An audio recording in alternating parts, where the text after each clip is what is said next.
자, 반갑습니다. 네, 오늘은 8월 24일 월요일 저녁에 하는 방송입니다. 저녁 방송이죠. 저녁에 하니까 저녁 방송입니다. 네. 출석 먼저 부를게요. 백조 부자님 어서 오시고요. 그 다음에 투자의 큰 손님 반갑습니다. 이치카님도 어서 오시고요. 게스트분 네 어서 오십시오. 반갑습니다. 네. 유튜브 계신 분들 화수분처럼님 처음으로 1바 하셨습니다. 1바 좋습니다. 네. 수담pengu님 어서오세요. 2바 네 행복한 뜨은기님 네 3바 네.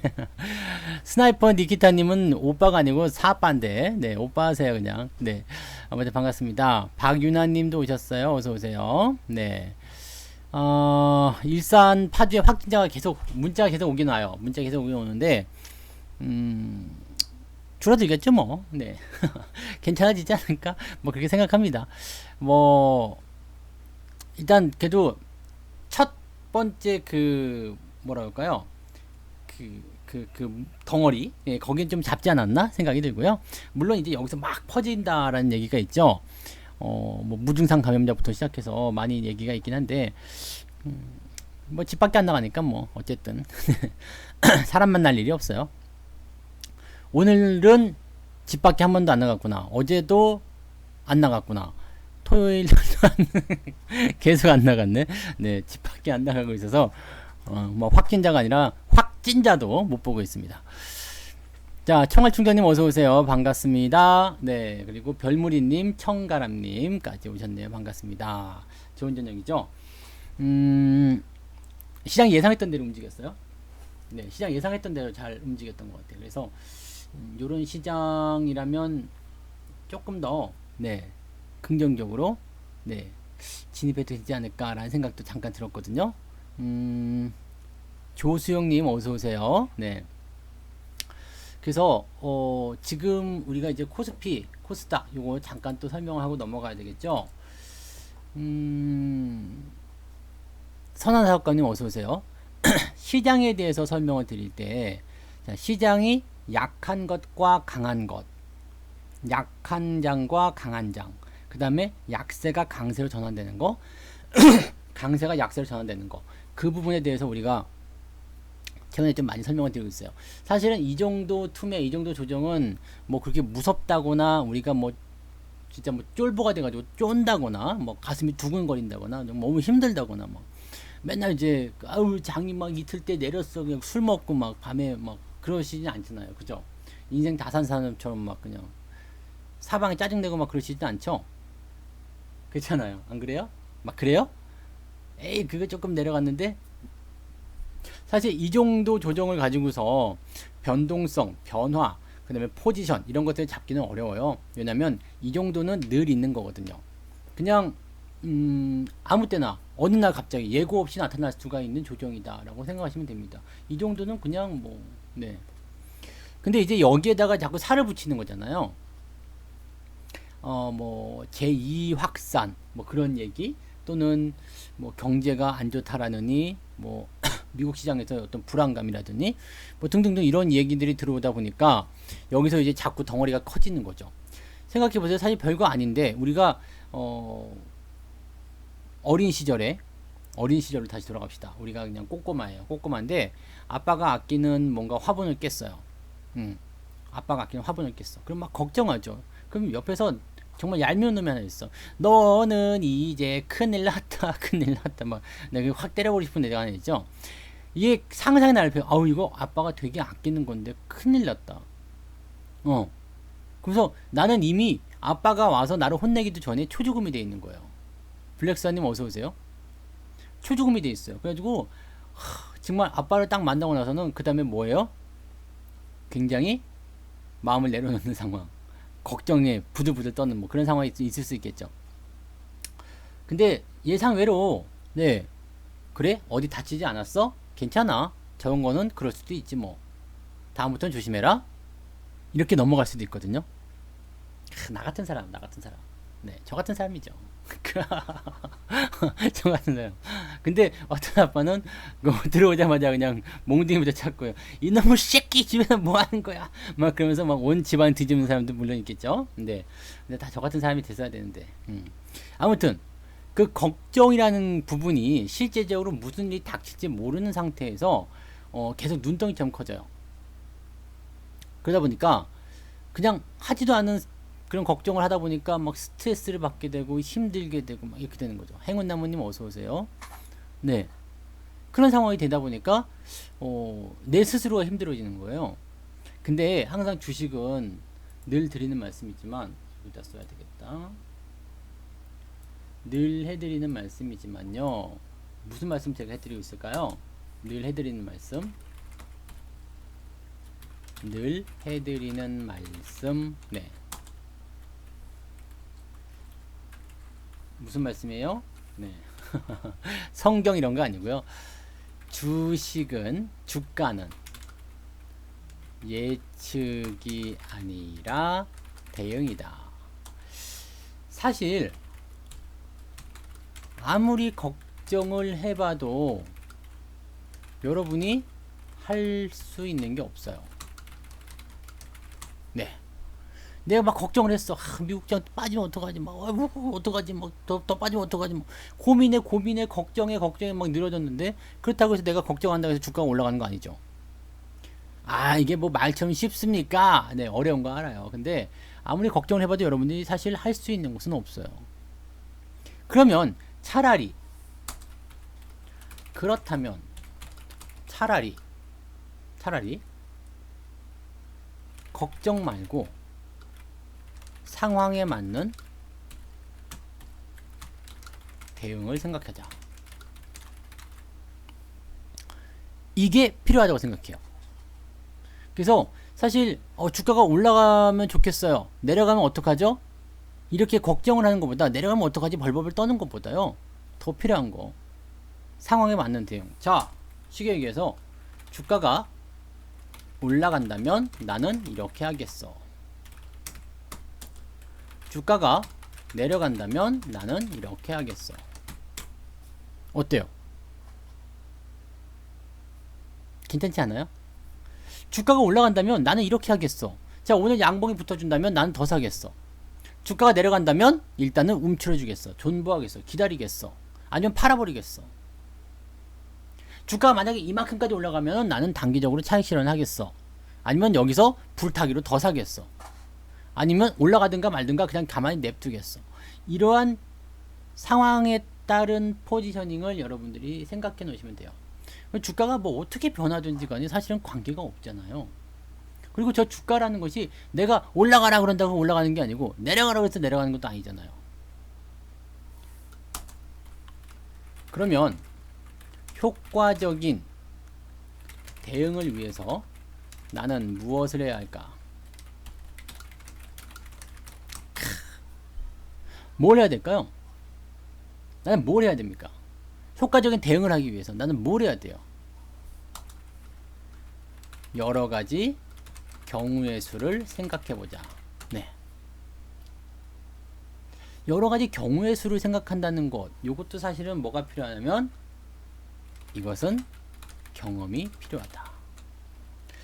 어떻게 보면요, 주식 초보자들, 주린이죠, 주린이. 주식한 지 얼마 안 되신 분들은 굉장히 어려운 일일 수도 있어요.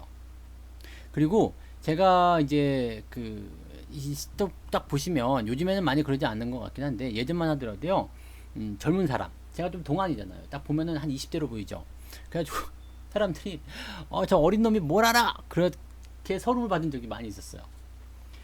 성투사 너무 어려가지고 네, 나 신뢰가 안 가요. 요즘도 그런 사람도 있어. 네, 요즘도 그런 사람이 있어요. 성투사 너무 어려. 네, 그래서 이제 제가 이제 나이를 말씀드리면 이제 조금씩 이제 또 마음을 바꿔 먹으신 분들이 계시긴 하더라. 네, 나 20대 아니에요. 아시죠? 네, 지난번에 미용실 갔더니 나보고 곱비리 같대더라. 곱비리. 네, 곱비리. 나 진짜 나 이렇게 살아요. 근데 실제로 보면 그러지 않은데. 네. 기분은 좋구만. 네. 그래요. 근데 뭐 일단은 나이가 전부는 아니에요. 젊은 사람도 굉장히 잘할 수도 있고 나이 드신 분들도 잘할 수 있어요. 근데 확실히 뭘 물음표가 막 나와요. 아니야. 네, 아니에요. 확실히 시장이 조정을 받으면 이게 좀 차이가 나요. 왜냐하면 조정을 받아본 사람과 받아보지 못한 사람과의 대응은 정말로 엄청난 차이가 납니다. 이게요, 그 상승장만 계속 경험했었던 2017년도에요. 상승장세만 계속 경험했었던 분들, 내려가도 올라가고 내려가도 올라가고 내려가도 기다리면 또 올라가고. 네, 고맙습니다. 니키타님 복 받으실 거예요. 맛있는 거 사드세요. 네. 내가 사줄 수는 없고요. 사서 드세요. 네. 멍치지 말란다. 자, 어쨌든 이렇게 상승장만 경험하는 사람들이 있어요. 잘 보세요. 만약에 내가 2012년도에 주식을 처음 입문했어요. 상당히 오래됐죠. 지금 2020년이니까 주식에 입문한 지 벌써 8년째야. 이 정도면 뭐예요? 풍어를 읊는 게 아니라 하늘을 날아다니겠죠. 네, 전문가예요. 준전문가. 왜냐면 그 어떤 일이든지 간에 10년을 꾸준히 하면 나는 전문가다라는 얘기를 듣는다고 저는 생각합니다. 근데 어쨌든 간에 2012년도에 주식을 시작했어. 1년, 2년, 3년, 4년, 5년, 6년째 지나가는데 주가가 계속 그냥 내려가진 않아요. 하락장이 없어. 그냥 평이해. 내려갔다 올라갔다 내려갔다 올라갔다 하면서 이렇게 움직이다가 크게 또 한번 오르기도 하고, 아, 이게 주식이구나. 내가 주식 인생 8년 만에 이런 득도를 했어요. 근데 2018년도가 딱 돼가지고 증시가 폭락하기 시작합니다. 이게 해보지 않았었던, 그죠? 이게 해보지 않았었던 그런, 경험하지 못했었던 그런 장이 나온 거예요. 내려가면 올라가야지 되는데? 내려가면 올라가야지 되는데? 이제 올라갈 거예요? 쾅! 이제 올라갈 거예요? 쾅! 이게 아닌데? 이게 되더라고요. 사실 이제 이 조정장이라는 것은요, 한번 경험을 해보게 되면, 큰 하락에 대한 부분들을 경험하게 되면 어떻게 하는 것이 여기서 유리한가, 지금은 상황이 어떻게 변하고 있는가, 그런 것들을 좀 아실 수 있는 게 어떻게 보면 이건 경험입니다. 그래서 여러분들도 그렇게 생각해요. 이 주식 시작하신 지 얼마 안 되신 분들, 뭐 이럴 때 시작해서 뭐 한 5, 6개월밖에 안 되신 분들은 조정장을 경험을 못 해봤잖아요. 근데 저는 항상 그렇게 이야기를 합니다. 내가 이제 작년 한 2월, 아니 작년 이제 올 2월 정도 요럴 때 입문해가지고 하락장부터 경험하신 분들은 정말 귀한 경험을 얻으신 거예요. 2018년도부터 주식을 처음 시작하신 분들은 정말로 귀한 경험을 얻으신 겁니다. 살아남기만 한다면, 네, 살아남기만 한다면 여러분들은 앞으로 대성하실 겁니다. 그리고요, 2018년도 이전에 여기 이런 데서 시작하셔가지고 상승장도 하락장도 폭락장도 경험하신 분들은 지금까지 살아있다라면 분명히 여러분들은 네, 앞으로 돈 많이 버실 거예요. 부자 되실 자격이 있어요. 인생에는요, 쓴맛, 단맛, 뭐 매운맛, 신맛, 짠맛 뭐 다 봐야 된다, 그죠? 네, 다 봐야 된다고. 왜냐면 그래야지 이걸 알 수 있다니까요. 뭐가 좋은지 뭐가 나쁜지 그걸 알 수 있다는 얘기죠. 2018년 4월에 입문하셨고, 우리 블랙스완님은 떠나셨다가 2018년도에 다시 돌아오셨고, 2018년도에 오신 분들 굉장히 많아요. 왜냐면 대북 관련한 이슈가 좋아가지고, 사실 그때는 수익도 많이 나기도 했고, 장은 내려가서 개별 종목들이 워낙 잘 나가다 보니까, 네, 그랬던 것 같아. 그래서, 저도 이제 여러분들한테 계좌를 말씀드리고, 계좌를 만들어, 우리 아들도 어떻게 보면은 여기서 시작한 거죠. 네, 가장 최고가, 아직도 경신되지 않은 2600포인트에서 시작을 했죠. 제 인생의 쓴맛을 벌써부터 보고 있는 거야. 네, 강제로다가. 자, 아무튼 이 장을 한번 지나고 보니까 어때요? 2018년도부터 시작하셨던 분들, 네, 85년도부터 하셨어요. 그런 분들은 진짜 완전히 그거죠. 이무기 같은 분이죠. 이무기, 주식시장의 이무기. 네, 전보다 더 오래되셨잖아요. 네, 이무기 같은 분. 이런 분들은 진짜 뭐 IMF부터 시작해가지고요, 별의별 거 다 경험하셨을 거 아닙니까, 그죠? 그러면 뭐 사실 이제 이런 조정장이란 이런 것들은 진짜 뭐 네, 아무것도 아닌 그런 거죠. 근데 대부분의 투자자들은요, 이렇게까지 길게 하시는 분들이 많지 않아요. 오랫동안 계셨던 분들이 많지가 않아요. 왠지 아세요? 사람은 바뀌거든요. 어떻게요? 주식시장에서는요, 이게 한번 이게 폭락이 오거나 뭐 이렇게 변화가 생기게 되면요, 그 증권사에서는 이런 얘기들 합니다. 증권사에서는 뭐라고 얘기하냐면 물갈이가 된다고 합니다. 물갈이. 제시 리버모어의 책에 보면은요, 그 정말로 무서운 게 있다. 뭐가 무섭냐라고 얘기하니까 정말로 무서운 게 있는데 뭐가 무섭냐라고 했더니 주식시장에 지금 뭐 종목이든 객장의 분위기든 뭐든 다 바뀌는 것이 없는데 아무것도 바뀌는 게 없고 다 똑같은데 사람 얼굴만 바뀌더라. 네. 모든 것은 바뀌지 않는데 사람 얼굴만 바뀌더라. 이런 얘기를 했어요. 그러니까 그게 어떤 의미냐면 시장이 이렇게 폭락이 나올 때마다 사람들이 주식시장을 떠난다는 이야기죠. 그 다음에 올라갈 때 또 들어와요. 폭락할 때 또 떠나요. 그러면서 사람이 계속 바뀐다는 이야기죠.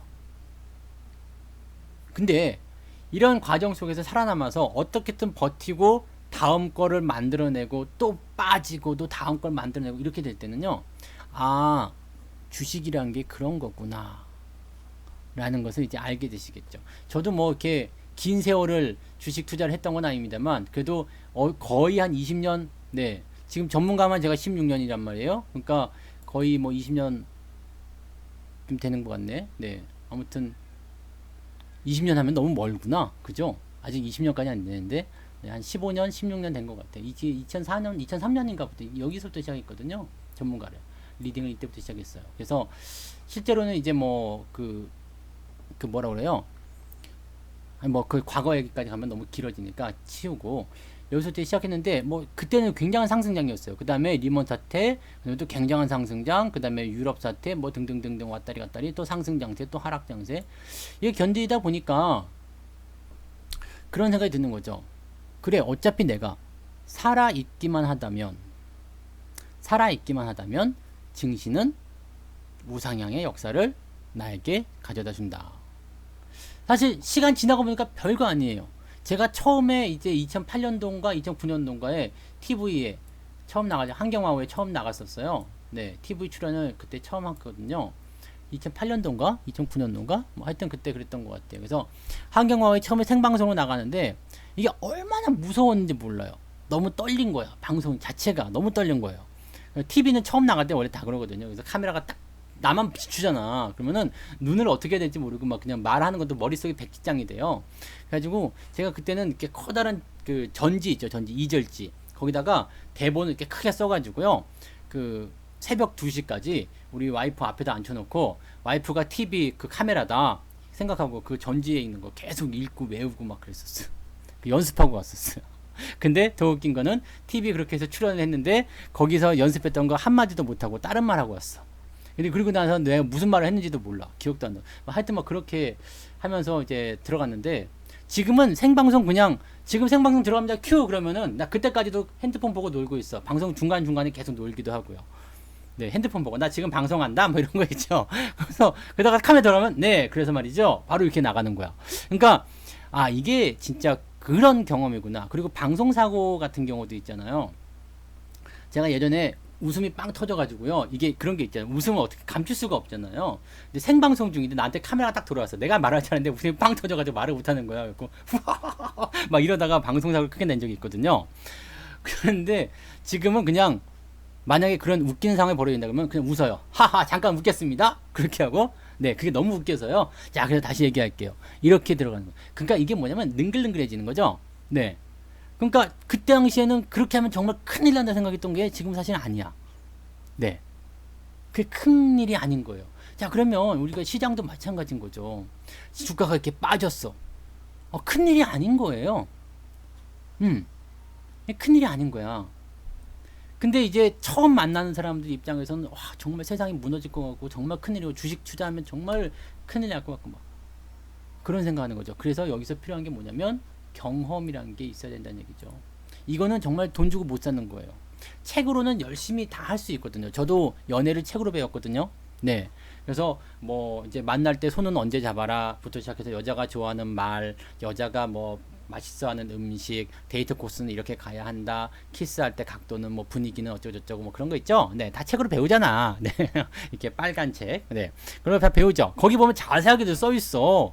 이럴 때는 이렇게 해라 뭐 이런 거. 옛날에 그게 뭐였지? 썬데이 서울?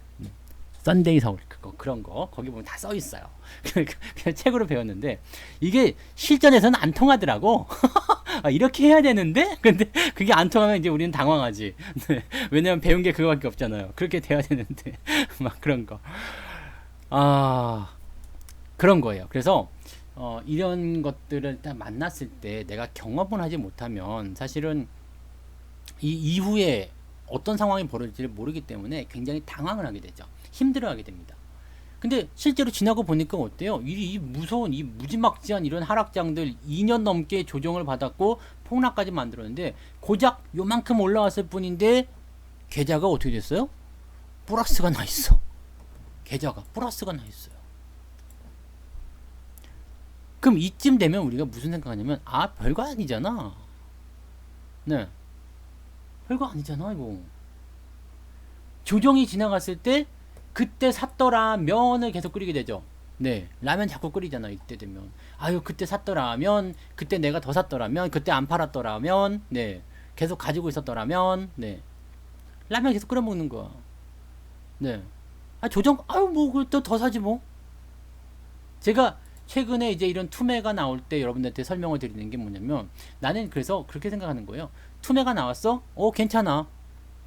내가 가지고 있는 종목이 손실이 나왔어? 괜찮아요. 뭐 뭔 상관이야. 조정이 맞을 수도 있고 손실이 나올 수도 있지. 주식한 지 얼마나 됐다고. 네. 매수한 지 얼마나 됐다고. 이제 조정 얼마나 됐다고. 계속 수익 나다가 손실로 빠졌어. 뭐 고작 뭐 한 달, 두 달? 네. 그 정도 가지고 있다가 손실 났어. 뭐 그럴 수도 있죠. 어쨌든 간에 우리는 멀리 쳐다보고 있는 거잖아요. 그러니까 여기서 우리가 중요하게 생각하는 게 바로 그거거든요. 내려가는 것은 언제나 기회예요. 올라갈 때는 주가가 내가 가진 주식이 올라가서 좋죠. 매수 계속 하잖아요. 근데 살 때마다 올라가기 좋죠. 주가가 내려가면 기분이 나쁠 수는 있겠지만 싸게 살 수 있어서 또 좋기도 합니다. 내가 생각지도 못했던 가격이 와요. 경험은 많이 하실 거라 생각해요. 폭락이 나올 때 주식을 이제 예약 매수 걸어 놓으시는 분들이 많이 계시잖아요. 생각지도 못했던 가격에 걸어 놓으면 그게 왔다 갔다 걸려요. 딱 들어와, 뭐 이 가격에 걸렸다고?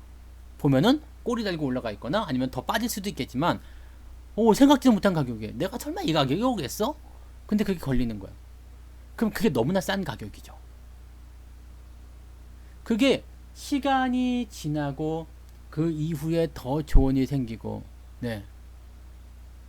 그래서 이런 타이밍들을 여러분들이 적극적으로 좀 활용하시면 참 좋은데, 이 조정장을 책으로만 배운 사람들은 어떻게 하냐면 말이죠. 뭐만 생각하냐면, 내려가면 조정은 싸게 살 수 있는 기회다. 이것만 봐요. 주가가 하락하면 싸게 살 수 있는 기회다. 더 사야죠. 이것만 본다고요. 이것은 경험이 부족해서 그렇습니다. 왜냐하면 조정이라는 것이 네, 나중에 다시 올라가요. 그래서 조정을 받을 때는 매수의 기회가 많이 생깁니다. 그런데 경험이 없고 책으로 배운 사람들은요, 조정만 나오면, 주가가 하락만 하면 그냥 막 사요. 네. 그냥 막 사. 그냥 빠졌어 또 사. 다음날 또 빠져 또 사. 그냥 막. 네. 막 계속 그래요. 이건 책으로 배워서 그래요. 그런 거 있죠. 이렇게 첫 키스를 하려고 이렇게 가까이 다가가. 근데 지금 안 돼. 그러면 책에서 뭐라 그래요? 그런 가벼운 거부는 무시해야 한다. 그때 마음을 몰라주고 알았어라고 하면은 뭐 매력이 없다 뭐 이런 식으로 또 써 있는 것도 있단 말이에요. 그래서 왜 이래? 그러면 딱 하면은 진짜 하기 싫었을 경우에는 싸대기 맞는다고. 싫다고 그랬지 빡. 그럼 네. 책으로 보는 사람은 그렇게 돼요. 근데 그런 그게 있잖아요. 그 분위기라는 게 있잖아요. 분위기 다 뭐 해봐서 알죠? 네. 그 아직 안 해보신 분 계세요? 기억이 안 날 수도 있지 뭐. 기억 안 날 수도 이해합니다. 기억이 안 나실 수도 있어. 근데 한번 이제 생각을 해보세요. 한번 생각해 보시면 내가 처음에 어떻게 했지? 네. 그래서 저는 처음에는 이렇게 했어요. 그냥 분위기만 잡고 더 하지 않았어. 더 하지 않았어. 그랬더니 네, 이렇게 끌어당겨 가지고 지가 하더라고. 네. 그러면 이제 범죄는 아니잖아. 내가 당한 거잖아요. 아무튼 그래서 나는 이게 무섭더라고. 그때 처음 할 때는 무섭더라고. 별 얘기도 안 해, 이 새끼. 네. 아무튼 그래요. 잘 모른다고. 잘 모르기 때문에 그냥 조정이 나오면 매수의 기회다. 가격이 싸다. 이것만 알고 있는 거예요. 그러다 보니까 막 주식을 막 계속 사는 거죠. 근데 주식이란 게 조정이란 게요. 그날 하루 띡 빠지고 올라가는 거 사실 그런 조정이라고 안 하거든요. 충분히 빠지고 충분히 하락하고 나서 올라가야지 그게 조정이 나왔다. 뭐 이렇게 얘기하잖아요. 그리고 나서 올라가야지 또 그것도 제맛이지. 네. 그냥 조금 뭐 하루 이틀 빠지고 올라가면 그거 뭐예요? 그냥 뭐 변동성이라고 하죠. 변동성. 그냥 가다가 한 번 정도 빠지는 거 뭐 그런 거예요. 자, 그러면 조정만 나면 주가가 하락만 하면 그냥 계속 사는 거야. 네. 계속 사는 거야. 이렇게 되면 망하죠. 이러면 망해요. 그래서 망하고 나면 이런 이야기를 하죠. 뭐라 그래요? A 책 그거 다 뻥이야. 책 그거 다 뻥이야. 전문가들 다 사기꾼이야. 네, 무방 듣지 마. 네, 무방 듣지 마. 주식하지 마. 네, 네 이렇게 되죠. 네, 나 손실 많이 봤잖아. 그리고 떠나요. 네, 그리고 떠나요. 주식을 다시는 안 한다고 떠납니다. 역시 주식은 하는 게 아니야. 뭐 도박이야. 뭐 이런 얘기하면 떠나죠. 근데 제가 최근에 이제 여러분들한테 계속 방송을 통해서 아니면은 뭐 문자를 통해서 언급을 해드린 게 뭐냐면 조정이 나오고 있다 이거죠. 투매가 나오고 있다. 그런데 그 투매가 나오는 첫날, 그 다음에 둘째 날의 포지션, 그 흐름 이런 부분들이 이게 여기서 끝납니다가 아니거든요. 제가 해드릴 말씀 잘 기억 한번 해보세요. 자, 투매가 나왔어요. 보통은 투매가 나올 때는 이유를 세 가지 갖고 온다 그랬죠. 첫 번째, 공매도 때문에. 네. 두 번째, 신용을 털기 위해서. 세 번째는 악재 때문에 투매가 나오는 거예요. 그렇게 투매가 나오는데 그 투매가 나올 때는 어떻게 되냐면 대체적으로 이제 꽝 떨어뜨리고 이제 반대 매매가 들어간다거나 그런 경우가 있기 때문에 보통 투매가 생각 이상으로 많이 나왔을 때는 다음날 한 번 더 빠져요. 왜냐면 반대 매매 때문에. 그리고 악재가 대형 악재가 터져서 연속성을 가지고 있으면 다음날 또 빠져요. 그렇기 때문에 투매 첫날은 건드리는 게 아니에요. 투매 전에 운이 좋게 매도를 했다 그러면 상관이 없어요. 그런데 내가 매도를 안 한 상태에서 투매를 만났어. 그러면요 건드리지 마세요. 일단 얻어맞았잖아. 네. 맞은 상태에서 괜히 까불지 마세요. 왜냐면 생각해보세요. 여러분들이 학교에서 땡땡이 치다가 잡혔어. 잡혔다 이거예요. 그리고 궁뎅이를 이제 빠따로 맞기 시작해요. 빡! 아프니까 막 거기서 흥분해요. 야! 아픈데 왜 자꾸 때립니까? 그러면 어떻게 돼요? 더 맞지. 네. 더 맞지. 왜냐면 때리는 사람들 때문에 흥분한 거거든요. 이 새끼가 수업을 안 받고 도망을 가? 빡! 네. 뭔 말인지 아시겠어요? 주가가 하락할 때는요. 저 상태에서 같이 흥분하게 되면 이게 굉장히 힘들어져요. 그래서 보통 그럴 때는 HTS 끄고 밖으로 나가세요라고 그러죠. 나가세요. 보지 마세요. 그냥. 그게 낫습니다. 갔다 오면 이제 뭐 시커멓게 변해 있더라도 안 보는 게 이득이에요. 왜냐면 보고 있으면 팔고 싶거든요. 무섭거든요. 그냥 마이너스 5% 6%씩 뚝뚝 떨어지는데 이게 얼마나 무서워요. 네. 어떨 때는 10%씩 떨어지기도 하죠. 와, 그러면 진짜 무섭죠. 옛날에는 하한가가 15%짜리였는데 막 12% 13% 떨어지면요. 어마어마하게 무섭습니다. 근데 그게 이제 리먼 사태 때는 그게 10% 이상 떨어졌던 게 900개가 넘었었잖아요. 하한가 포함해서. 그럼 무지막지 그냥 온통 다 10% 증딩했어요. 그냥. 네, 저 푸른 초원이었지만 그냥 팍 그냥 푸른 바다였어. 그러니까 그런 일들이 있단 말이에요. 그런 일들이 있는데 뭐 문제는 이렇게 빠진 상황이 얼마만큼 오래 갈 것이냐 거기거든요. 그래서 주식을 살 때는요, 투매가 나올 때, 조정이 나올 때는 항상 그 조정이 얼마만큼 갈 것이냐를 꼭 생각하고 들어가셔야 돼요. 자, 팁을 하나 드릴게요. 여기 이렇게 주가가 이렇게 가고 있어요. 음봉이 하나 떨어졌어. 이럴 때는요, 우리가 조정 걱정을 하실 이유가 없어요. 왜냐면 5일선이 지지선 역할을 하지만 깨지더라도 21선이 바로 밑에 있거든요. 이격이 가까울 땐 지가 가봤자 여기에요. 그러면 차라리 얕은 조정 같은 경우는 바로 땡겨갖고 올라가요. 그렇기 때문에 이렇게 가까이 붙어서 갈 때는 걱정 자체를 하지 마. 이거는 시간 낭비예요. 그런데 이격이 벌어져 있다. 이 이격이 벌어진 거는 어떻게 기준을 잡습니까? 그건 몰라. 뭐 이격이 벌어진 기준 이런 건 이격도로 해가지고 이제 뭐 하는 경우도 있지만 그건 네 맞지 않아요. 왜냐면 어떤 거는 요만큼 이격이 벌어진 상태에서 조정 들어갈 때도 있고요. 어떤 거는 이만큼 벌어져야지 조정이 들어온 것도 있거든요. 이걸 뭐 어떻게 차이를 낼 거야? 그죠? 그러니까 이격이 벌어졌다는 것은 이제 조금씩 조심하자. 왜냐면 조정이라는 것이 조금씩 나오면서 이 완급 조절하다가 갑자기 확 벌어지는 거거든요. 그러면은 이게 왜 이격이 벌어지면 왜 무섭냐면요. 여기 매수한 사람, 여기 매수한 사람 때 수익률이 처음엔 고만고만 하다가 뭐 5% 10% 이렇게 하다가 주식이란 게 그렇거든요. 어느 날 갑자기 확 튀어요. 어느 날 갑자기. 어느 날 갑자기. 우리 저 한성기업처럼. 어느 날 갑자기 뛰는 거야. 뭐 별거 없었거든요. 그냥 별거 없이 그냥 이렇게 가다가 어느 날 갑자기 뛰어가지고 그냥 막 미친 듯이 올라가 버리죠. 이렇게 돼요. 하는 순간에 100% 넘어가고, 하는 순간에 막 200% 가고, 계속 가네, 막 이렇게 그렇게 되는 거거든요.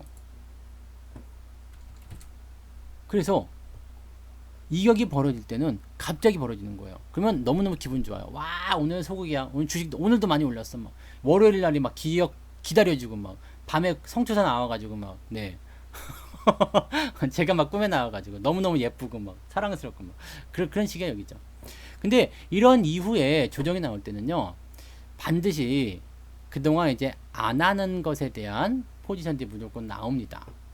여기서 이제 악재가 같이 터지면서 투매가 나왔기 때문에 조금 더 애매한 부분이긴 하겠습니다만, 지금 보시면 이미 이런 데서 이제 조정이 나오는 국면이죠. 그러니까 이게 계속해서 진행이 되다가 이게 벌어진 상태, 좁아진 상태, 이때는 5일선을 이탈하는 이 모양 자체가 느낌이 달라요. 보세요. 여기서 이탈할 때와 여기서 이탈할 때는요, 리스크 자체가 달라요. 리스크는 여기까지지만 여기서는 이만큼이거든요. 보기에도 벌써 크죠? 근데 너는 왜 여기서 안 팔았냐? 네. 저는 고작 요거 들어오는 걸로 쫄 생각이 없거든요. 왜냐면 지금 강세장이잖아요. 상승장이잖아요. 상승장에서 지가 이렇게 타다가 요만큼 들어왔어. 다시 올라가겠지 뭐. 네. 다시 올라가겠지 뭐. 물론 트레이딩 요소를 갖고 있으면 여기서 팔고 여기서 사고 이런 게 있겠죠. 팔고 사고 팔고 사고. 네. 근데 뭐 지금 팔 만큼 주식이 많이 올라온 것도 아니고, 네, 고작 20% 30% 먹고서 팔 건 아니잖아요. 그러니까 뭐 특별히 보이지도 않는 상태에서 또 이때는 경기 민감주 이야기들 조금은 이제 그런 게 있었죠. 현대차 같은 경우는 매도를 좀 해드렸지만, 이런 거는 매도를 좀 해드렸지만은, 요건 이제 이격이 좀 벌어지니까 절반을 팔자라고 얘기해드렸지만, 뭐 그 외적인 것들은 어때요? 뭐 그렇게까지 비정상적인 거 아니었어요. 그냥 느긋하게 올라가면서 20% 정도, 30% 정도 나오는 것들이니까 그냥 팔 이유가 없는 거죠. 근데 여기서 투매를 통해서 같이 쏟아져 내리니까 여기서 이제 충격이 좀 왔었던 부분들이지. 그러니까 하여튼 뭐 그런 정도로 이제 생각하시면 되는데, 자 갑시다. 그러면 이 이격이 이게 크게 벌어진 상태에서 조정을 일단 만났어요. 그럼 여기서 이제 투매를 어떻게 해야 돼요? 야, 투매는 매수 기회니까 무조건 사야지. 첫날은 사는 거 아닙니다. 네, 첫날은 사는 거 아니에요. 그리고 다음날 반등의 여부를 보고 매수가 들어갑니다. 일단 매수라는 것은요, 조정할 때 매수는요, 물타기 시점도 같이 보시면 돼요. 물타기 강해 보시면 되잖아요. 물타기 강해 보시면 다 나오는데, 네. 투매의 첫날, 조정의 첫날은 매수하시는 것은 뭐라 해야 되나? 매수하지 않는 것이 좋아요. 뭔 소리야 이게? 매수하지 마세요. 네. 첫날은 매수가 좋지 않습니다. 네, 여기 됐다. 매수가 좋지 않습니다. 첫날, 일단 첫날은 하시면 안 돼요. 첫날부터 진을 다 빠질 수가 있거든요. 그리고 투매나 조정의 경우 크게 하락하기 때문에 다음 날까지 그 여파가 계속 진행되는 경우가 많습니다. 이거 꼭 기억하셔야 돼요. 한번 크게 음봉이 떨어지면 다음 날까지 또 빠진 경우가 있습니다. 그런데 그 하락의 저점을 상회하는 흐름이 나오면 한번 찔러보는 것은 괜찮아요. 자, 무슨 얘기냐면요, 요런 거죠. 이날 주가가 많이 빠졌잖아요. 이날 네, 많이 하락했어요. 근데 딱 보니까 21선이 일단 여기서 지지선 역할을 하잖아요. 근데 그 당시에 제가 뭐라고 말씀을 드렸냐면 21선의 지지가 있는데 약한 지지야. 네, 이동 평균선에 대한 지지인데 매물이 없는 지지예요. 실제 매물에 대한 지지는 여기거든요. 2200포인트. 그 61선이 딱 걸쳐져 있는 자리가 여기가 강한 지지선입니다. 그리고 여기는 약한 지지예요. 왜냐면 여기서 지지가 나올 수 있겠지만 실제로 버팅길 수 있는 부분이 별로 없어.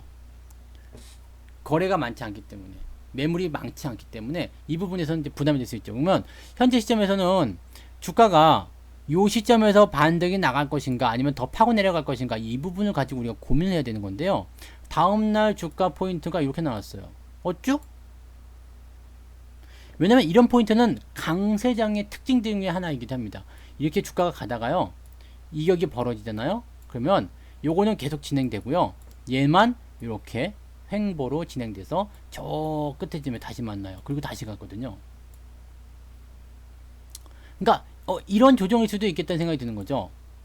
이런 조정. 그러면 여기서 주가가 오르락 내리락 하면 모습이 나타나겠지만 이제 횡보는 나올 수 있겠다, 이 판단이 될 수 있는 거죠. 그러면 이날은 찔러보는 거예요. 진짜인지 아닌지 찔러보는 거죠. 이렇게 찔러 꽉. 네. 조금만 사란 이야기예요. 한마디로 조금만. 네. 조금만. 많이 사지 말고 조금만 사라 이야기입니다. 그리고 나서 주가가 올라가면 더 사시면 되거든요. 근데 보세요. 짠 하고 또 내려갔어요. 꽉창창 내려갑니다.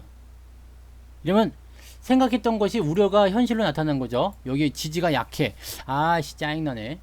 또 빠졌네. 자, 그럼 그 다음 지지 어디가 있어요? 여기는 강력한 지지라고 했죠. 그러면 좋아, 여기서부터는 이제 네가 밀리면 무조건 산다라는 마음을 일단 갖고 있으면 돼요. 왜? 지지선이 굉장히 강하게 되면 네가 밀리면 내가 무조건 살게. 저 밑에까지 오면은 내가 무조건 살게. 왜? 여기서는 대기 중인 자금들이 많이 있거든요. 지가 밀려봤자 거기서 거기야. 그러면 여기서부터 이제 좀 기다릴 수 있는 거야. 딱 기다리는 거죠. 근데 이게 그 다음날 또 올라갔어. 그럼 어떻게 돼요? 원래 이게 또 이건가? 이렇게 횡보로 가는 거? 이건가? 또 찌르는 겁니다. 저는 그래서 이렇게 두 번 찔렀죠? 두 번 찔렀어요. 자, 두 번 찔렀는데 여기서 이제 우리가 또 하나 봐야 되는 건 뭐냐면, 투매 이후에 옆으로 붙이는 패턴이 나타나게 되면 여기서는 반드시 고려해야 될 사항이 있습니다.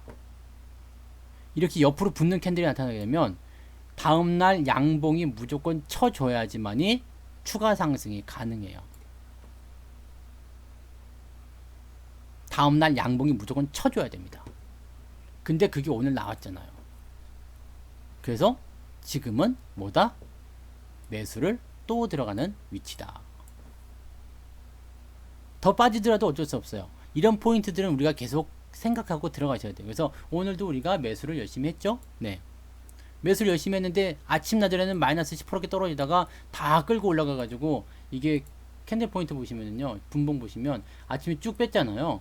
아침에 쭉 빠질 때부터 샀어요. 여기 9시 들어가면서 이렇게 삐리삐리 할 때 그때 사가지고 계속 올라가서 뭐 나쁘지 않았던 것 같아요. 코스닥도 마찬가지죠. 했다가 빠졌다가 쭉 올라가서 올라가는 거. 그러니까 이런 시점에서 매수를 일단 계속 들어갔다는 이야기죠.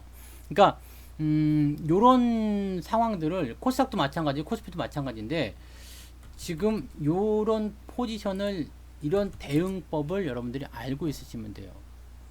그러니까 이건 뭐냐면 예측하는 게 아니죠. 아, 이렇게 나왔구나. 그럼 이렇게 해야 되겠다. 저렇게 나왔구나. 저렇게 해야 되겠다. 이게 매뉴얼입니다. 주식에 대한 매뉴얼이에요. 사실 이런 조정에 대한 부분들은요, 미친듯이 쏟아지는 이런 것들은 싹수가 보여요. 예. 미친듯이 쏟아질 때는 싹수가 보인다고. 뭐 아무것도 없어, 밑에. 뭐 받아줄 수 있는 게 없어요. 그러면 받아줄 수 없을 때는 어떻게 나오냐면 아주 커다란 변동성이 나타납니다. 그러면 아, 이때 사야 되는구나. 그 당시에 제가 말씀을 드렸을걸. 네, 저기에서 여기서 말씀을 드렸잖아요. 말씀드리고 여기서 우리가 같이 산 거 아닙니까? 그때 레버리지, 현대차, 그 다음에 뭐였어요? 그때 태경 케미칼 뭐 이런 거, 네, 다 이때 산 거잖아요. 이게 매뉴얼이 있어요. 안 그런 이게 뭐 저거 뭐지? 그 뭐 필요 없는 거 아닙니까? 라고 할 수도 있겠지만 매뉴얼이 있어요. 왜 그러냐면 심리, 사람의 마음은 다 똑같거든요. 코쟁이나 아니면 얼굴이 까맣든 노랗든 하얗든 뭐 남자든 여자든 어린아이든 뭐 노인네든 다 똑같아요. 마음은 다 똑같은 거예요. 사람 마음은 다 똑같지 않겠습니까? 좋은 거 생각하고 무서우면 공포심을 가지고 네, 그런 거잖아요. 희망을 갖고 싶어하고 돈 많이 벌고 싶어하고 그런 거잖아요. 그래서 저런 위치에서 변동성이 크게 나왔다는 것은 아, 그만큼 사람들이 마음이 엄청나게 흔들렸구나. 사는 거지. 네. 왜? 주식은 역발상이거든. 이 역발상이란 것도 책으로 배우신 분들은 막 이럴 때 역발상이야. 주가 하락하면 무조건 역발상인데 이게 하락이 빵빵빵빵 떨어질 때 암만 역발상 해봐라 이거. 네. 역발상이 아니라 진짜 밥상 뒤집어 엎는다 이제. 큰일 납니다. 네. 역발상은 뭐냐면 모든 사람들이 그렇게 생각할 때 난 반대로 생각하라는 이야기죠. 그 혼마 문해이사라고 있어요. 그 거래의신 혼마라는 책을 읽어보면 그런 게 있습니다. 산도들도, 이게 삼원금천비록에도 나온 얘기예요. 산도들도 모두가 바보가 되어 쌀을 사면 나는 쌀을 팔라고 했죠. 산도들도 모두 비관적이라면 나는 쌀을 사라. 모두가 긍정적으로 생각하면 나는 쌀을 팔아라. 많은 사람들과 반대로 움직이라는 얘기예요. 근데 그것이 그렇게 되는 과정. 요즘에 쌀을 좀 많이 팔기 시작했대. 그래? 그 다음 내가 사야지? 아니야. 진행되는 과정에선 여러분들이 접근하시면 안 돼요. 가장 중요한 거. 네네. 가장 중요한 것. 진행 중인 과정에서는 절대로 액션 안 돼요. 네. 끝날 때. 끝나는 거 확인하고 그리고 행동하라. 남자들이 가장 못하는 것 중에 하나가 뭐냐면요, 여자의 말을 끝까지 들어주지 않는 거래요. 여자가 뭐라고? 저기 있잖아, 오늘 내가 시장에 갔는데 그 시장에 갔더니 그거 있더라. 그럼 싸대기 날라오는 거야. 네. 그죠? 그렇게 돼. 끝까지 듣고 그리고 나서 내가 생각하고 나서 얘기하라. 근데 그거 잘 안 되더라 나도. 정말 만약에 이번에 오르다가 전고점에서 음봉 큰 거 4%짜리 나오면 어떻게 해야 되나요? 괜한 걱정이지만 자, 그럴 수 있죠. 자, 그때는 또 매뉴얼이 있죠. 네, 우리가 항상 매뉴얼을 가지고 있으니까요. 걱정하지 마세요. 내가 또 책으로 공부한 사람 아닙니까? 자, 올라갔다가요. 이게 이렇게 되고 있죠. 올라갔다가 조정을 지금 받았죠. 또 반등이 나가요. 근데 직전 고점에서 꽈장창 떨어집니다. 네. 그러면 이때는 뭐가 되냐면요, 이때는 어떠한 매뉴얼을 갖다 집어넣을 수 있을까요? 이격이 벌어진 매뉴얼이 아니라 이격이 좁혀진 상태에서의 매뉴얼이 들어갑니다. 네. 그러면 이 상태가 되면 이렇게 고점이 낮아진 상태가 될 거고요. 이평선이 모인 상태에서 재수가 없이 이렇게 빠진다. 그럼 이건 조정이에요. 아, 이건 조심해야 되겠구나. 그때는 주식의 비중을 줄이시거나 뭔가 이제 종목을 갈아타야 되겠죠. 다른 걸로.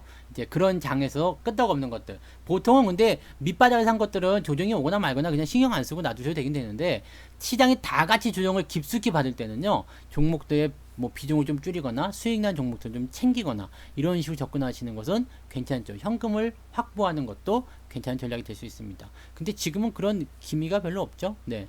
그러니까 여기서 올라가다가 와장창 떨어졌어. 괜찮아요.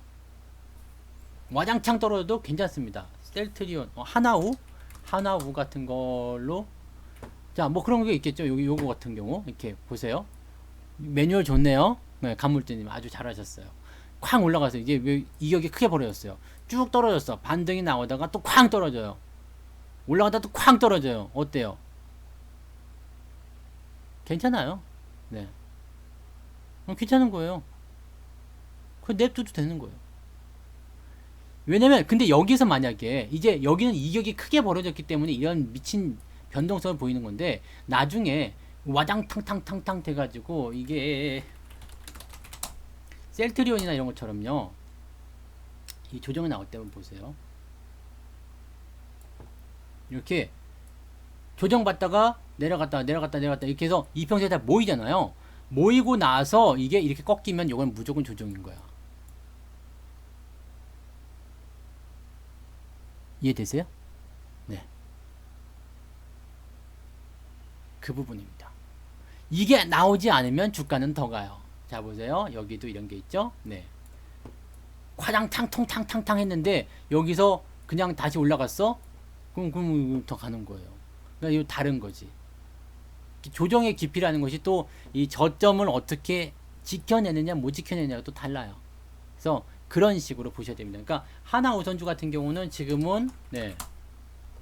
매뉴얼대로 봐서는 지금은 건드릴 필요가 전혀 없는 거지. 네. 왜냐면 이 종목 같은 경우는 변동성이 어디까지 나와야 되냐면 여기 네. 종목 진단 아닌 거예요. 아시죠? 네. 45,000원대 지지선까지 있기 때문에 여기까지 밀려도 괜찮아요. 네. 더 심하게 보면 여기까지 밀려도 괜찮죠. 왜냐면 여기 아래쪽 지지가 또 있으니까요. 많이 올라간 게 아니니까. 위에서 나타나는 변동은 그냥 변동일 뿐입니다. 그냥 그런 거죠.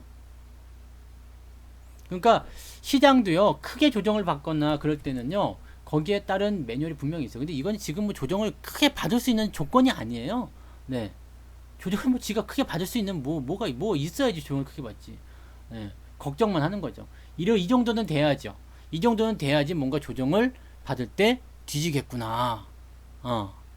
이 생각을 할 수 있는 거죠. 그럼 이거 보세요. 가다가 우당탕 쿵탕탕 하죠. 네. 가다가 우당탕 쿵탕탕 하면서 모인다고. 모이면 일단 긴장해야 돼요. 항상 모이면 사고가 나. 네. 뭐 아시죠? 모이면 항상 사고가 나요. 무슨 사고인지는 모르겠어. 이게 빨간 놈 파란 놈 모이니까 이게 사고가 꼭 나더라고. 아이 자식들 진짜. 하여튼 모이면 사고가 나요. 그래서 이게 모이잖아요. 모이면은 이게 두 가지가 돼요. 으쌰으쌰 해가지고 야 그냥 심길전 해가지고 더 가는 경우가 있고요. 아니면 그냥 사고 쳐가지고 네 그냥 너 죽고 나 죽자 되는 경우가 있겠죠. 그런 사고 치는 경우에는 뭐냐면 대체적으로 이렇게 지지선이 이탈됩니다. 이러면 뒤졌구나 생각하시면 돼요. 네. 이랬을 경우 뒤졌구나 생각하시면 됩니다.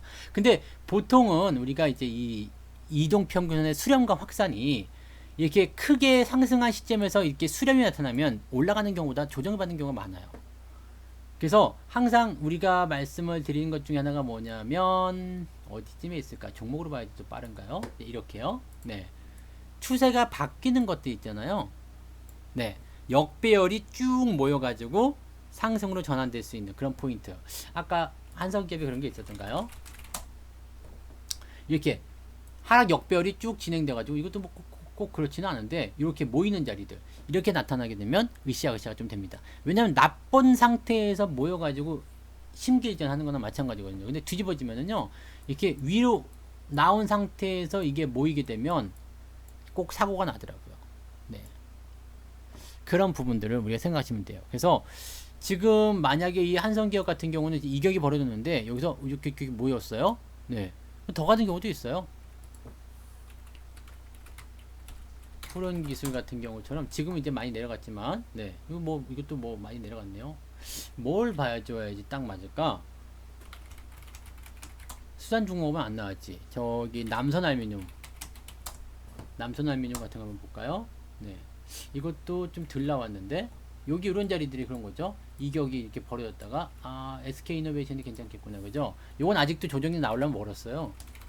이런 거는 그냥 놔두시면 됩니다.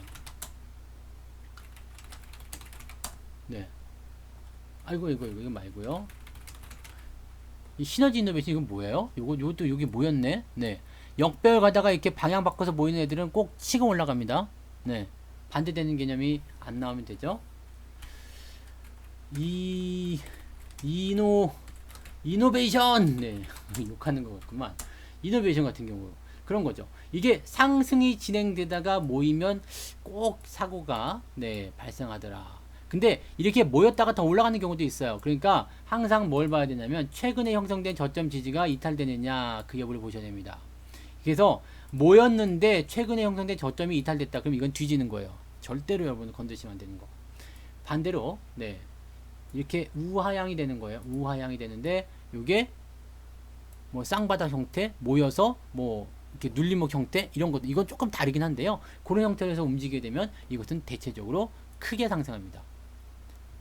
제가 이거는 2015년도 그때 그 금융교육원인가 하여튼 거기 이름 기억이 안 나요. 근데 1월달에 강연회를 통해서 그 하나대투 VVIP 님들에게 설명을 드렸던 내용 중에 하나입니다. 이거는 지금 이제 사셔야 돼요. 근데 안 사더라고. 1년 후에 내가 다시 똑같이 1년 후에 똑같은 장소에서 강연하면서 내가 똑같이 물어봤죠. 그때 사셨어요? 그랬더니 아무도 안 샀어. 100% 나왔는데 아깝겠죠? 그러니까 이런 것들은 이제 크게 움직이는 것들인데 중간중간에 변화하는 것들 이거 보세요. 이것도 뭐 갔다가 내려갔다 하지만 결국엔 가잖아요. 그러니까 한번 이제 시세가 출발하게 되면 굉장히 많이 갈 거예요. 지금 우리가 코스피한테 거는 기대가 그런 겁니다. 주식 걱정 진짜 요즘에 여러분들이 가장 쓸데없는 걱정 중에 하나 연예인 걱정 그죠? 연예인 걱정 그 다음에 뭐예요? 그 첫사랑이 뭐 잘 살까 못 살까 그냥 너보다 잘 살아요. 그러니까 그렇게 생각하시면 되고 첫사랑 걱정 그 다음에 뭐 연예인 걱정 부자가 뭐 밥 굶어 볼까 걱정하는 거 주식이 올라갈까 말까 걱정하는 겁니다. 주식은 어쨌든 올라가요. 그게 내일이냐 한 달 후냐 1년 후냐 거기에 대한 차이일 뿐이죠. 그러면 아예 차라리 아싸리 여러분들이 주식이 가는 그 기간을요 10년 20년 잡고 가버려요. 그냥 장기로. 그럼 그 사이에 계속 가요. 근데 그 사이에 그냥 계속 그것만 쳐다보고 있는 것이 아니라 여러 가지를 사놓고 많이 튀었다 그러면 또 거기서 빼가지고 뭔가 또 다른 쪽에 투자하고 그런 식의 어떤 그 솎아주는 작업들 그런 거 하시다 보면요 10년만 지나도 여러분들 계좌가 무지막지하게 달라질 겁니다. 그리고 그동안 여러분들 시장에서 살아남는 것만으로도 사실은 돈 많이 벌었을 거예요. 그게 우리가 주식 투자하는 이유잖아요. 저는 지금부터 시작해서 한 30년이 좀 안 될라나요? 아무튼 75세까지 하고 이제 딱 은퇴를 하고 이제 남은 여생을 즐기려고 하는데 75세면 좀 너무 그런가?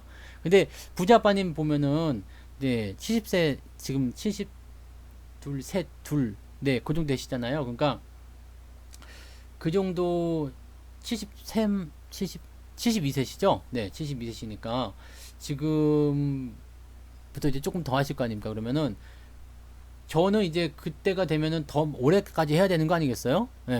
그러면 저에게는 한 30년 더 남아있을 거 아니에요. 뭐 그죠? 80세까지 가능할 수 있죠. 근데 80살이 돼서 내가 과연 힘이 남아있겠냐 그게 좀 문제예요.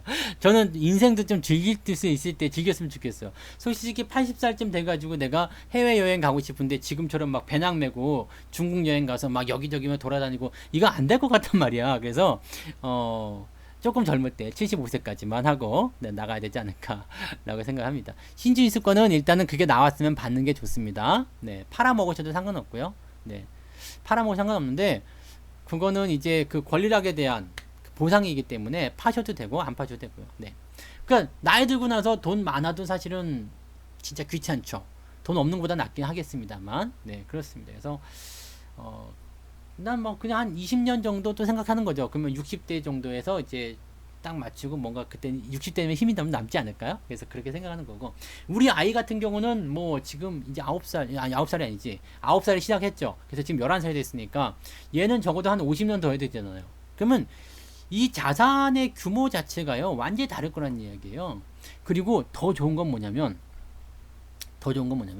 내가 처음에 시작해서 해줬지만 이 아이가 이 주식을 가지고 내가 지금 이 나이 때 됐을 때 돈이 필요할 수 있잖아요. 20대도 돈이 필요하고 30대도 필요하고 40대도 필요하고 50대도 필요하겠죠. 네. 그때마다 20대는 뭐예요? 내가 처음에 사회 나가니까 뭐 등등 이제 학자금 필요하겠죠. 30대는 뭐예요? 결혼하게 되니까 결혼자금. 40대는 뭐예요? 가장 위험할 때잖아요. 그래서 가장 이제 비상금 이런 거 필요하려나? 네, 이런 거. 50대는 뭐예요? 자녀들이 또 이제 자녀들에게 들어가는 돈들이 많이 들어가죠. 60대 뭐 결혼 뭐 이런 거. 그러니까 그런 그때 필요한 돈들이 계속 있을 거 아닙니까?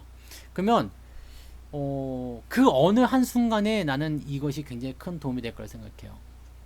물론 내가 뭐 학비든 결혼자금까지는 어느 정도까지는 커버하는 걸 해주겠죠. 근데 내가 평생 살 게 아니니까 아이에게 미리미리 그런 거 해주셔야 된다는 얘기죠. 길면 길수록 무조건 유리해요. 주식은요. 길면 길수록 무조건 유리합니다. 연금 같은 거라고 생각하시고 그냥 많이 안 넣으셔도 되잖아요. 조금씩 넣으시고 그렇게 하시면은 저는 아이한테 따로 노후 준비 안 하고 아이에게 따로 물려줄 거라든지 이런 거 따로 걱정 안 합니다. 저는 지금 집 있죠. 차 있죠. 그 다음에 뭐 빚 없죠. 그 다음에 뭐 현금 좀 가지고 있죠. 그럼 나는 우리 노후는 사실 준비가 됐지만 노후 계좌가 또 하나 있잖아요. 그러니까 뭐 나는 뭐 사는 게 크게 걱정 없을 것 같아요. 네. 그리고 아이 계좌는 아이한테 물려주는 거야. 그냥 너 이거 먹고 떨어져라. 네. 저는 그런 생각하고 있거든요. 너 이거 먹고 떨어져요. 왜냐면 그때 되면 무시 못할 돈이 될 거니까. 네. 이거 먹고 떨어져라. 네.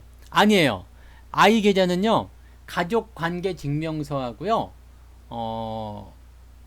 가족 관계 증명서만 있으면 되는 것 같아요. 그거 가지고 가셔야 돼요. 그래서 내가 보호자라는 거, 내 거 그 주민등록증하고 뭐 이런 거 도장 이런 거 가지고 가셔가지고 이렇게 해야 돼요. 그러면 거기서 만들어줘요. 아이 걸 만들어주는데 그것을 내 폰에다가 깔아요. 내 폰에다가 깔고 그냥 공인 인증서 같은 거 필요 없겠지. 공인증서 있어야 되는군요. 공인증서를 내 폰에 다운받아요. 그러면은 내가 내 아이 계좌로 로그인을 해가지고 매매를 할 수가 있어요. 그래서 계좌는 두 개가 돼야 됩니다. 내 거 계좌, 우리 아이 계좌 이렇게 내가 관리를 직접 해주는 건데 내 이름으로 하게 되면 나중에 우리 애기한테 줄 때 증여세를 내야 돼요. 근데 우리 아이한테 직접 그냥 직걸로 해갖고 입금해갖고 쓰면 세금이 없죠. 미리미리 하세요. 나중에 내 걸로 막 몇 천만 원, 몇 억 이렇게 만들어놨는데 애한테 주려고 그러면은 세금 무지하게 뜯깁니다. 이해되시죠? 그래서 그렇게 아이 계좌를 만드는 방법이 있다. 아이 걸로 만드세요. 아이 걸로. 아이 명의로 만들어야지 그게 그냥 지 거예요. 그러니까 그냥 버린다 생각하세요. 버린다고. 네, 에라이 먹고 떨어져라 이렇게. 네, 버린다고 생각하세요. 그러시면은 아깝지 않으실 거예요.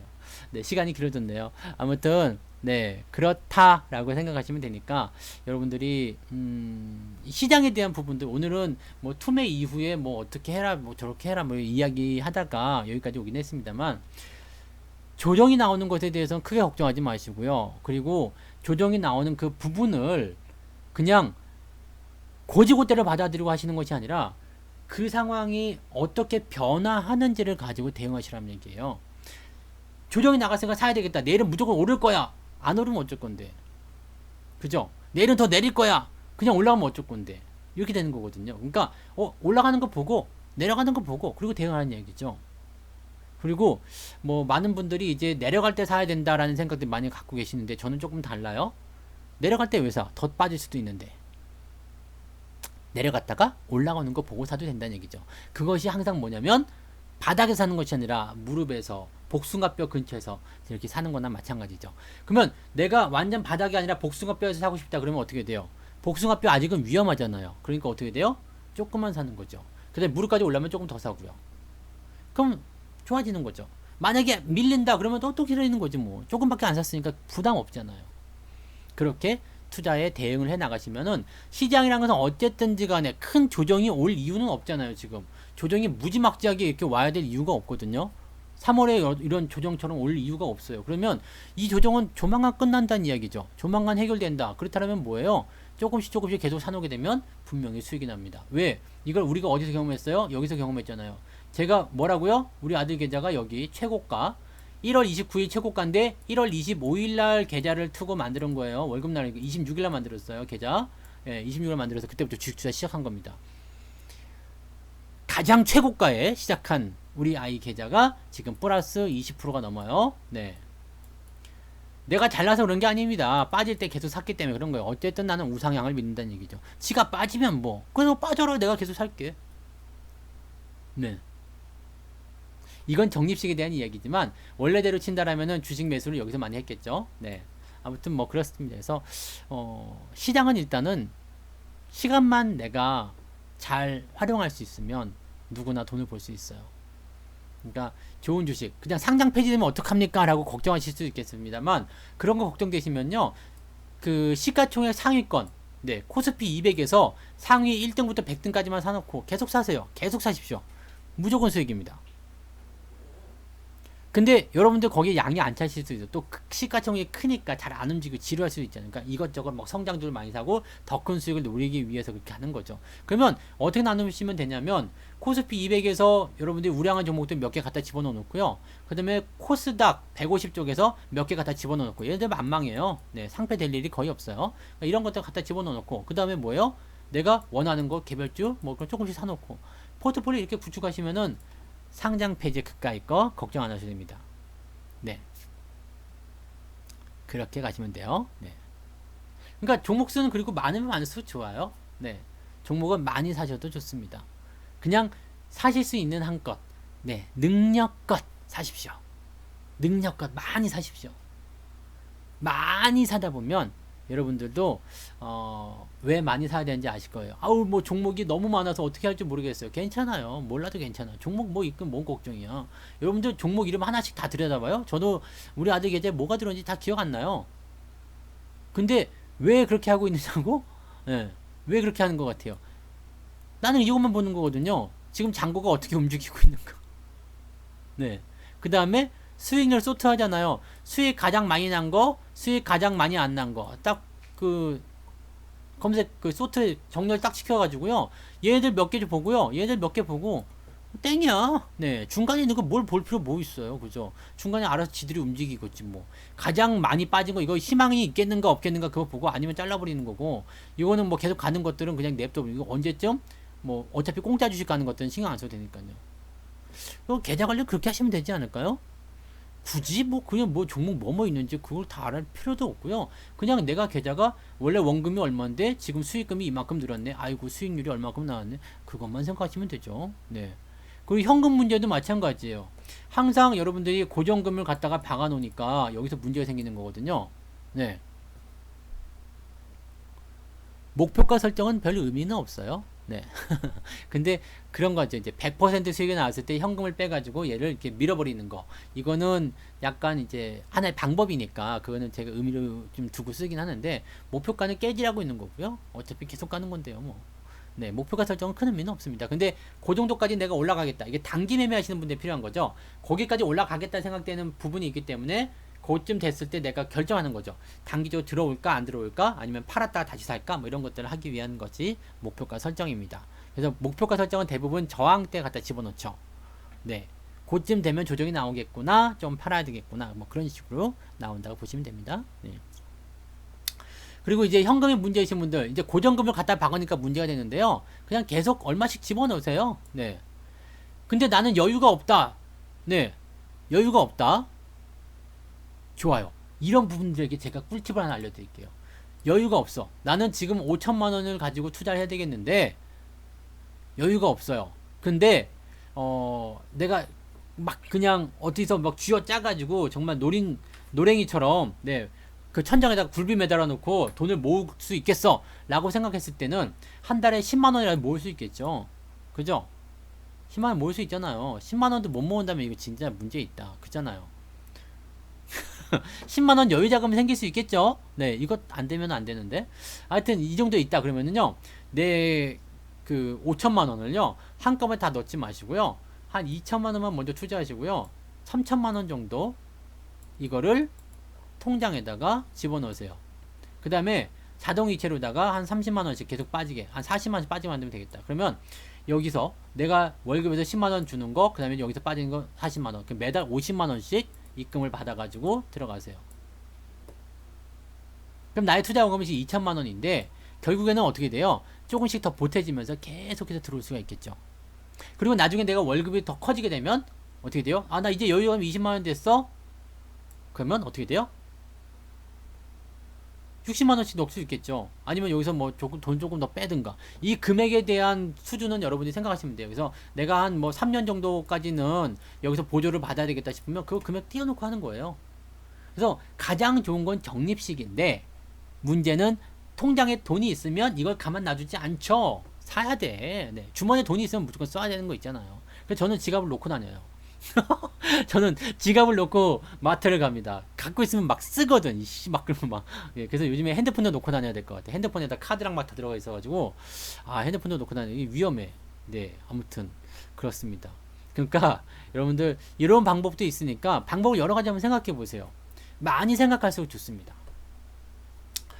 120% 이상 수익 나면이 아니라 저는 100% 이상 수익이 나오면 그냥 원금을 뺍니다. 네. 원금을 빼고요. 요거는 그냥 냅둬 버리고 요거는 새로운 곳에 투자합니다. 이거는 공짜니까. 네, 공짜. 이거 누군가 나한테 준 거예요. 네, 주식시장에 나에게 준 선물. 이 공짜. 그래서 이 공짜 종목이 많아지면요. 시장이 조정을 많이 받아도 사실 계좌가 별로 안 빠져요. 왜냐면 저거 공짜니까요. 지금 이게 우리 아들 거 같은 경우는 공짜 종목이 몇 개냐면요. 하나, 둘, 셋, 넷, 다섯, 여섯, 일곱, 여덟, 아홉, 열, 열하나, 열둘, 열세, 열네, 열다, 열여, 17개거든요. 지금 17개예요. 공짜 종목이 2년 만에 17개가 이제 공짜 종목이 나온 건데 2년 조금 넘었구나. 2년 한 6, 7개월 만에 17개 종목이 나온 거예요. 네. 이 10개 종목은요, 그냥 공짜야. 이게 5만원씩만 하더라도요, 7, 5, 35, 5, 1, 5, 85만원이거든요? 85만원은 항상 수익인 거야. 네. 한 주짜리가 100%면 그건 그대로 그냥 밀어 넣어요. 그냥 한 주. 한 주 해봤자 뭐 얼마나 되겠습니까? 그죠? 그거 그냥 공짜다 생각하고 넣어 놓으세요. 그럼 되지 뭐. 그거 원금 생각하지 마세요. 한 주 가지고 원금 생각하시는 게 아니고 그냥 밀어 넣으세요. 그러시면 됩니다. 그렇게 하시면 돼요. 그건 뭐 전혀 문제될 게 없는 거지. 네. 그렇게 하시면 돼요. 그러면 이제 그것이 나중에 더 많이 벌게 될 겁니다. 네. 그럼 나중에 이제 많이 커지게 되면 이제 액면분할 하게 되면 그때 조금 빼시든가 뭐 그때 생각하시면 되죠. 뭐. 그렇게 가시면 됩니다. 그래서 이게 많아지면 많아질수록요. 네. 계좌가 충격을 받지 않아요. 아시겠죠? 네. 여기까지 갈게요. 다른 분 기다리실 것 같다. 뒤쪽에 하시는 분들, 네, 뒤쪽에 하시는 분들은 이제 그 다른 전문가분들 방송 또 들어주시면 되겠고요. 오늘은 여기까지 하겠습니다. 내일 저녁에 또 방송 있죠? 네, 내일 저녁에도 또 무슨 얘기 하려는지 모르겠습니다만, 네, 항상 준비된 거 안 해요. 네, 하다 보면 이제 이렇게 가는 거라서 준비된 거 안 하니까 그냥 아무 생각 없이 오세요. 그러시면 제가 네, 거기에서 또 해드립니다. 유은영님은 성함을 보니까 딸을 하셔야 되는 거 아닙니까? 우리 딸이 없어가지고 좀 필요하긴 한데 네, 그래요. 자, 주식은 항상 이렇게 생각하셔야 됩니다. 주식은 항상 뭐다? 예측이 아니라 대응입니다. 그리고 많이 생각하세요. 어떻게 하는 게 더 나을까? 계속 갖다 붙여보세요. 그리고 많이 시행착오를 겪어보고 경험을 통해 가지고 그런 것들을 가져가시면 됩니다. 그리고 조정장 걱정하지 마시고요. 네, 이거 조정 좀 나온다고 뭐 큰일 나는 것도 아니고요. 이런 조정에 흔들릴 정도면 주식하면 안 돼. 아시죠? 네, 살다 보면 얼마나 많은 풍파가 있겠습니까? 주식 투자하다 보면 정말 힘든 날도 많이 올 거예요. 리먼 사태 때는 진짜 힘든 사람들 너무 많았어요. 네, 지난번에 이때 요때 말씀드렸죠. 2019년도 요 7월 8월 때 밥상 뒤집어 엎은 사람들 되게 많았어요. 우리 동네에서 싸웠다니까요. 네. 와이프가 주식 투자했는데 말아먹어가지고 남편이 밥상 뒤집어 엎고 막 때려 부시고 막 난리가 아니었었던 적이 있었어요. 지나고 나니까 또 뭐 또 그때 괜히 그랬겠지라는 생각 들잖아요. 지나고 나면 아무것도 아닙니다. 아시죠? 네. 아무것도 아닌 거예요. 그래서 조정을 오히려 즐겨라 이 말씀 드립니다. 자, 수고 많으셨어요. 여기까지 할게요.